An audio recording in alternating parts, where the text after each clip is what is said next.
Hi, I'm Kim Cooper, the owner of Creative Cake Concepts, and today I'd like to show you an easy tutorial on how to use candy melts to make cupcake toppers, and this will be a holiday theme. Now, the supplies we're going to use were all given to us by my friends at cakesuppliesonsale.com. And here's what you're going to need. You're going to need candy melts. Now, I'm using Merkin's wafers in red, super white, and green. You're also going to need pastry bags and couplers and metal tips. Now, I'm using a size number 3 and a size number 5. You're also going to need some parchment paper for your work surface, as well as I have put under a piece of craft foam. And the craft foam helps my work surface not cool the candy melts too quickly, and you'll see why in a minute. You're also going to need a variety of cookie cutters. I've got an ornament cutter, a reindeer, and then just a couple of circle cutters. You're also going to need some toothpicks or a small skewer. So I have already warmed up my 3 colors of Merkin's wafers. They're in my pastry bag. I've used a little chip clip to help me hold the bag and help the candy melts not squeeze out the other end. So what we're going to do here is we're going to pipe lines, and then we're going to drag the skewers through one way and then the other direction. And what that is going to do, it's going to do some drag marks through our colors and make this neat pattern.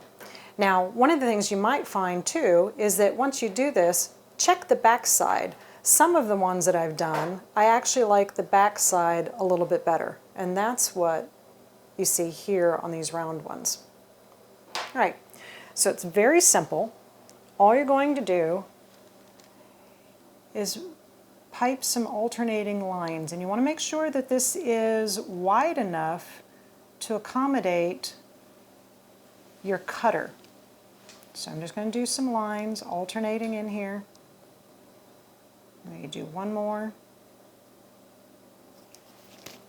I'm going to come in, and you notice that I have these in a bowl with a dish towel to help keep them warm. So come in with the green, make a little bit of a thicker line. There is no real rule here how wide your lines need to be. Just try and keep them, there's a little air bubble, try and keep them about the same thickness. Okay, done with the green. I'm going to come in with the white.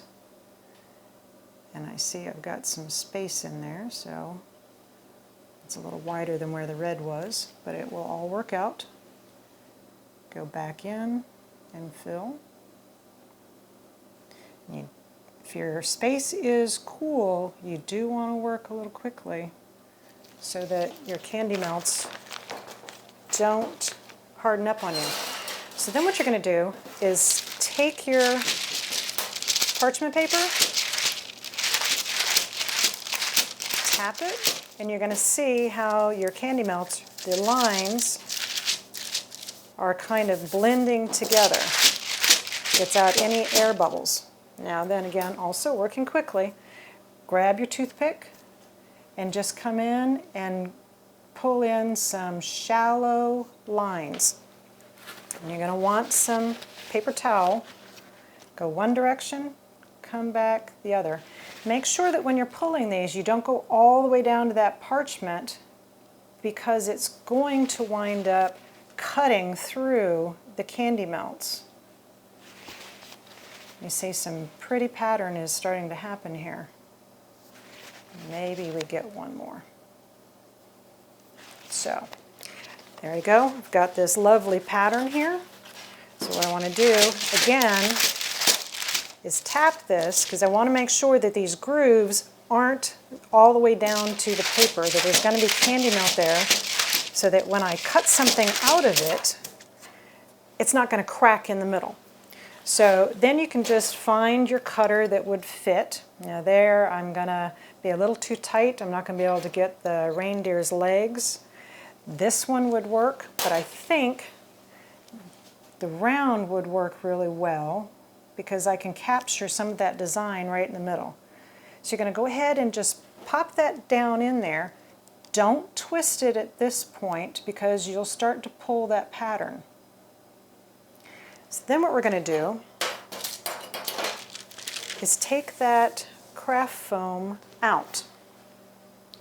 Now what this is going to do is going to, now that it's on a cool surface, these candy melts are going to start to set up.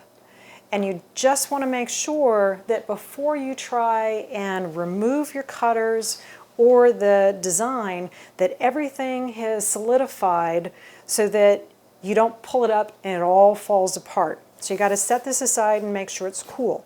Now, you notice that there are some other little things that you can do. This is just a little freeform filigree tree. You can print out outlines or designs. This is one I just took multiple little upside down hearts and stacked them together to look like a tree. You can put that underneath your parchment. Take your candy melt and start, let's do this smaller one. And in something like this, you also can move to a much smaller tip if you want a very fine detail. And all you do is go in and you make heart after heart, and they kind of interlock in there. You could also take yellow and pipe a star at the very top of your tree. Then you can also go in with some gold dust, luster dust, and put a little gold onto that tree. Just make sure that whatever designs you pipe, they all have joins so that when they harden and you lift them up off of the parchment, they all interconnect. You don't have put all this work into it and then have your design fall apart. So you can do little stylized Christmas trees. You can also take your cutter, put it on a piece of paper, draw the outline, and then go back in and just do random curlicues to fill in the design. You could also make flowers. Poinsettias are very popular this time of year. So I talked about this little tree. Why don't we do this little stylized one? Could go in, squeeze. You got a little tail there, just twist it around so it lets go. And just put little dots. All right. So let's check these. Just seeing they are starting to set up.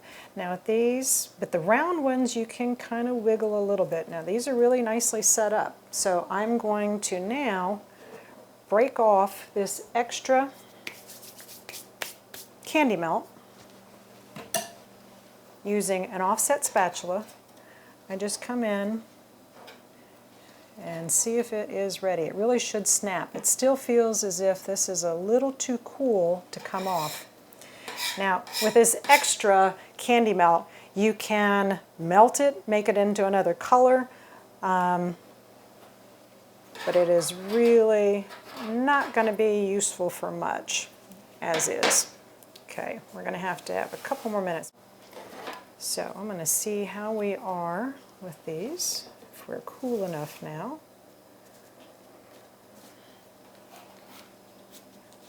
Yes, now I'm able to slide that under.